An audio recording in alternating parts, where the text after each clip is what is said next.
Hey, I'm Camilla Peterson. I'm American Board Certified Master Practitioner and Trainer of NLP, which is Neuro Linguistic Programming, Timeline Therapy, and Hypnosis. And let's talk a little bit about how timeline therapy works. Let's say, as an example, this line represents time. This direction is your future, and this direction is your past. And we'll put now right there. So, timeline therapy is a very effective way to disconnect emotions from old past events. Here's the big picture of why this works. So, most talk therapy, most counseling goes on the premise of understanding what happened so that you can have closure. They'll spend hours or weeks or months, potentially years, talking about an event, the very event that you're having a problem with, examining the content of it so you can get a deep, thorough understanding of it and probably gain forgiveness or some other term related to closure about that event. Okay. Well, timeline therapy takes a different approach. Timeline therapy says this: since all our emotions are based on chemistry and all of our events are linked to neurologically, why spend time delving into the content? Because it's not the content of an event that matters, it's the emotion that's attached to the event that matters. As an example, what would happen in your life today if in all your past memories there was no anger? Hmm. What would happen to your life today and your ability to respond to events in your life today if in all your past memories there was no sadness or fear or guilt? Rather than the emotions, you had the lessons from them, you had the learning from them, you had an understanding at some level, even if it was unconscious, of why those events took place and how those events took place. Here's another big picture of neurolinguistic programming, which is NLP, timeline therapy, and hypnotherapy, that everything you've ever learned has been permanently recorded in your mind, and you have all the resources available to solve any problem that comes up. You simply just sometimes don't know how to get there, or things get in the way, or you haven't learned the right tools yet. So, my job is to be a tour guide for you. I don't tell you what to do or how to do it or pass any judgment. I'm the tour guide. You follow along. So, by now, you'll desire to trust your unconscious mind.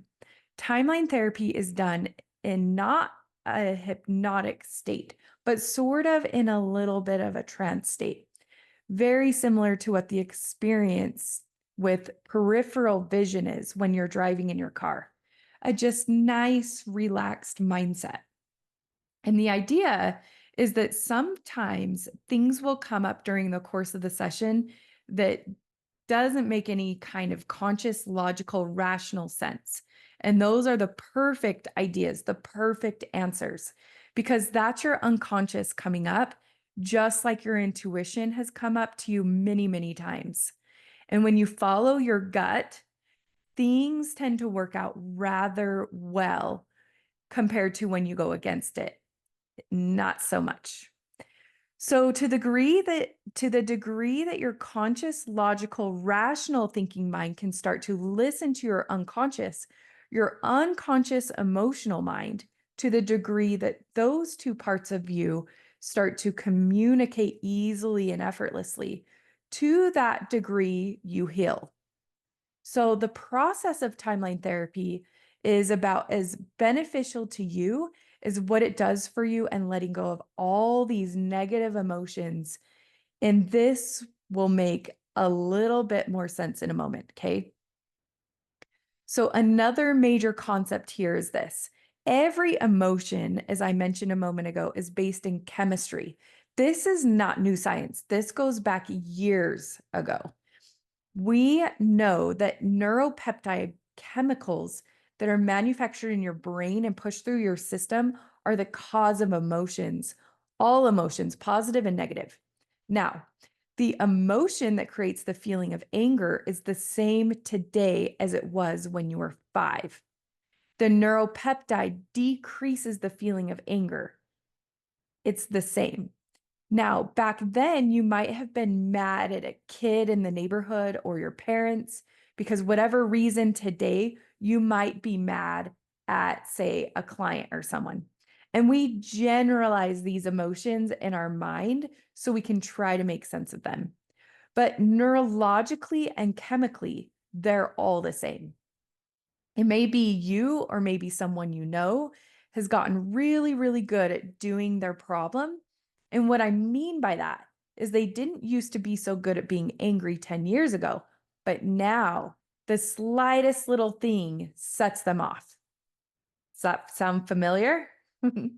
Whereas they didn't used to be so good at being guilty, but now they're feeling bad about everything. And maybe that's you.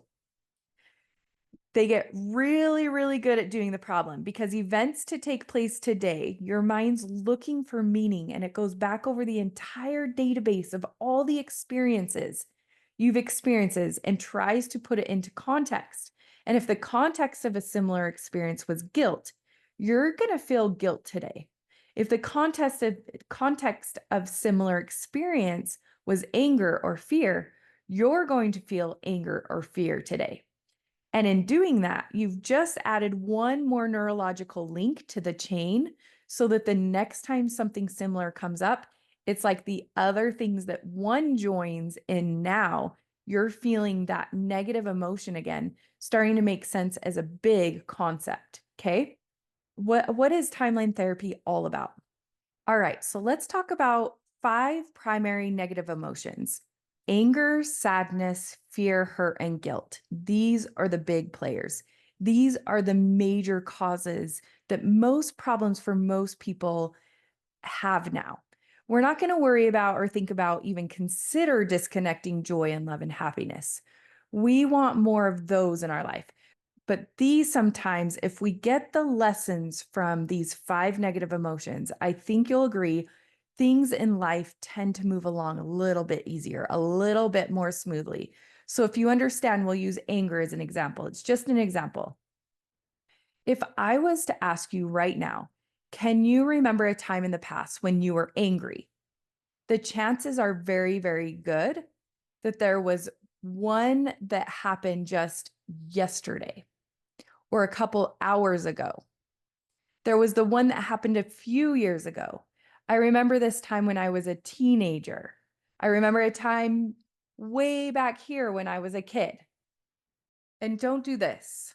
But if you were to go into one of these memories right now and drop into it and think about it long enough, would you agree that you can very easily, without a whole lot of effort, conjure up the feeling of anger?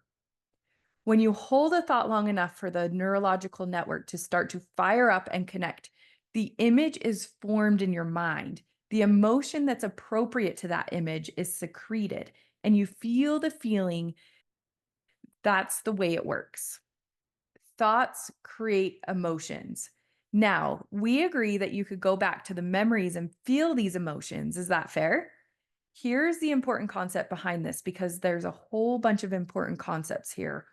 Way back here, there has to be a first event there. Had to be a first time you ever felt anger. It was the first time you ever felt sadness or fear or hurt or guilt. It was the first time for every emotion that you've ever felt. Let me simplify this for you. For every first, there had to be time before that when it didn't exist. Here's what I mean. You probably remember the first time you ever drove a car. And I'm sure you can remember, now that you're thinking about that, now the time before that when you hadn't. I can remember riding my bike everywhere. There was first time you ever kissed someone romantically. You can certainly remember the time before that ever existed. There was a first time you ever spoke a word. You don't remember that one. You can't remember that because you would need a language to code it, which is a whole other discussion, which is really interesting. You don't remember that, but your parents would. If you have children, you remember their first word. Here's an even bigger one. When was the first time you took a breath? There was a first breath that you took. You don't remember that. Your mother would, but you won't. You'll remember that for your kids, but they won't remember, at least not consciously yet. We know that everything that has ever happened to you has been recorded perfectly and impeccably by your unconscious mind. Again, the research on that goes back to the mid 1950s. So this is not foo-foo woo-woo stuff here. This is hard science. Everything that's happened to you has been recorded. Nobody understands the mechanics and the mechanisms of how memory works. And we know that everything has been recorded. So let me bring you back to timeline therapy. Since there's a first, then there has to be a time back here. When the first thing that ever existed for every first, there's a time, at least in our lifetimes in our existence, for what would happen instead of digging into the content of an event, so that you can get so much understanding of it that you have closure. In other words, this event becomes isolated around this event, which is what most talk therapy is all about. Instead of doing that, why don't we treat all of these as a series of the chain of events? Because it's not the event, that's the problem. It's the emotion that's attached to the event. That's a problem. I mean, play that again. Traditional therapy wants you to understand and get closer about a particular event. The question is, what about all the events that came before? What about all the events that came after it? Okay. Timeline therapy says rather than getting into the context, let's look at this. It's the anger that's the event. Imagine if you could go back to the memory now where we used to be angry and not find anger. If you go back to any memory of the past where there used to be anger and not find that anger, how would that affect your behavior and responses to things in the future? It would change dramatically, wouldn't it? That's what we're talking about. So rather than going in for context and content, let's just talk about the emotion that's attached to it. Now, here's one more component of this whole thing. How long does it take to get rid of that? Do you really need to understand it to have to dive into this deep analysis of why you feel angry and what does anger mean to you and all that stuff? And the answer is no. A lot of clients don't even get a real understanding consciously of what just happened. They just know that they feel better and they start responding differently to life situations without thinking about it. No one leaves doing timeline therapy saying, well, I just did timeline therapy, therefore I should respond differently. It's an automatic event. It's systematic. It happens by itself. And then you just start to respond differently. Oftentimes, you won't even realize that you're responding differently until after the event is taking place and you step back and go, well, that was kind of different. I'm going to get a little bit ahead of myself, but this is important stuff. So rather than talking about the content, we're going to focus on the emotion. How long does it take to let go from emotion? It can happen instantly.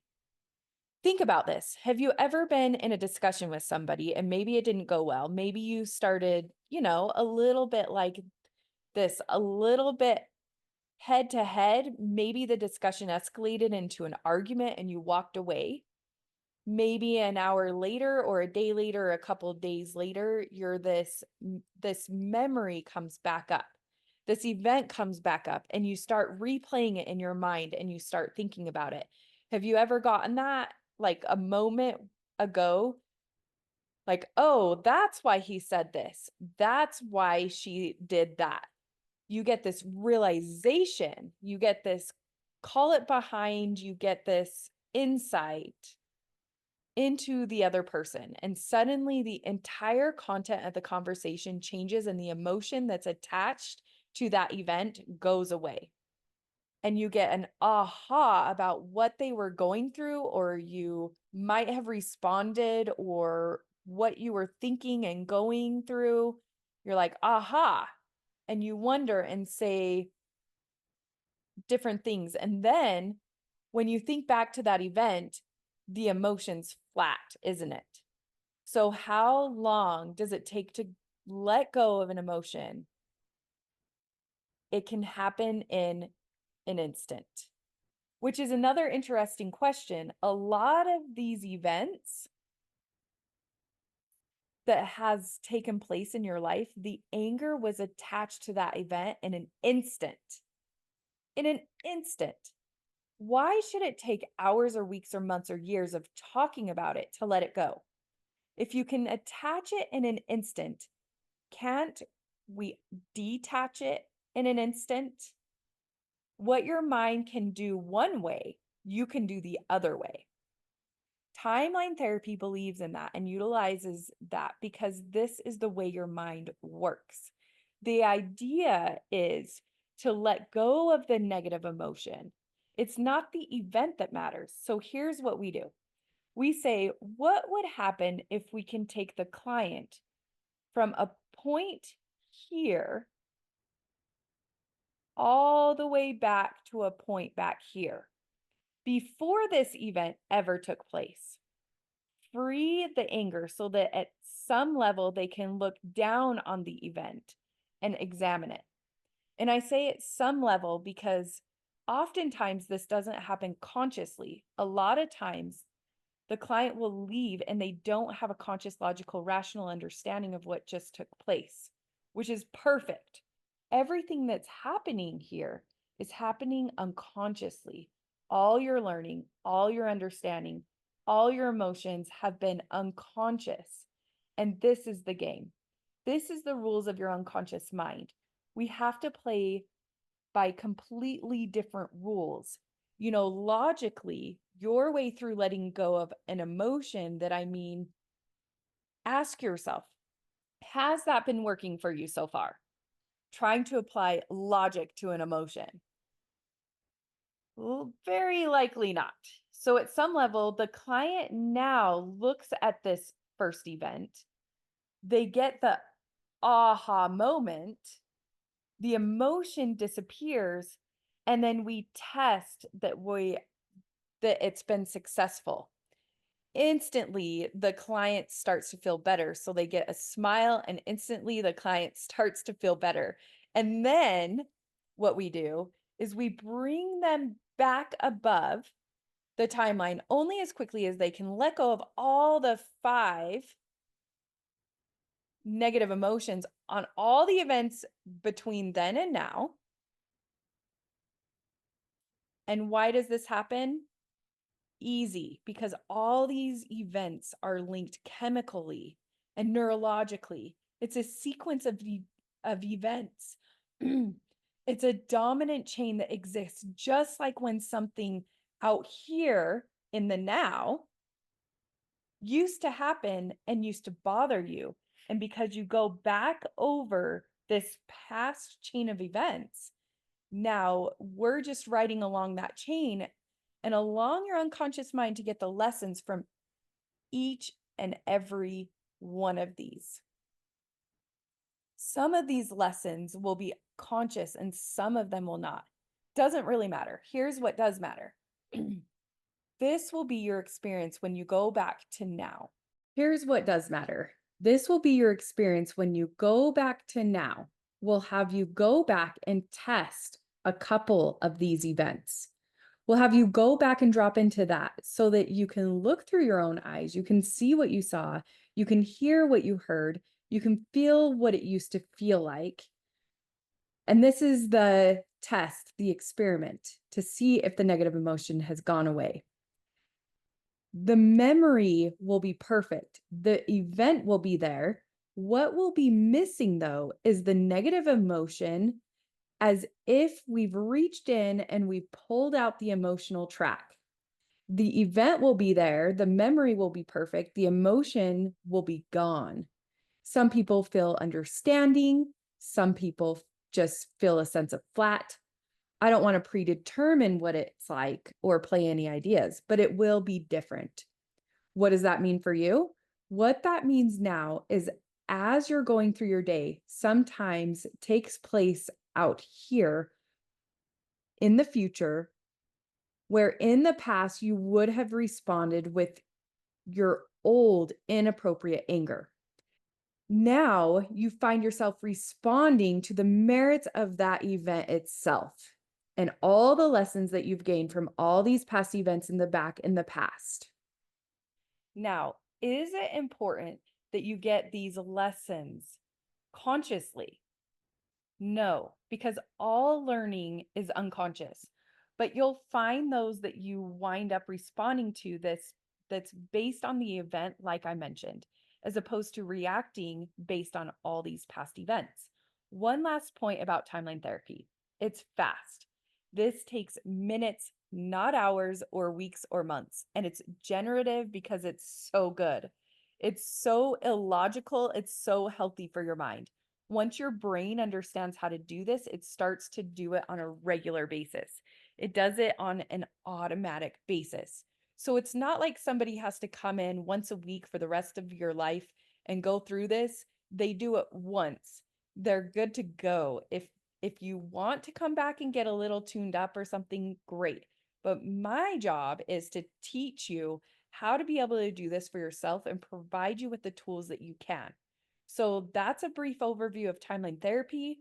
Anger, sadness, fear, hurt, and guilt is where we start with 99% of all my clients. Because like I said, those are the big players. Guilt is a free agent. It fits in there a lot. We can also go back and utilize the same technology for limiting beliefs or limiting decisions. Somebody believes way back here and made a decision about themselves of, I'm not good enough, I'm too fat, or I'm too slow, or I'm not smart enough. You fill in the blank. There had to be a time before that decision, before that emotion, before that event ever took place, where that thought never existed, because everything has a first. So with timeline therapy, we can get you to that point behind it to let go of all the negative emotions that are around that decision and bring you back so that you can let go of all the emotions around all those eventual decisions all the way back, all differently from all the lessons that you've gotten unconsciously, and none of the emotions. Life changes and changes quickly, and it changes in a big way.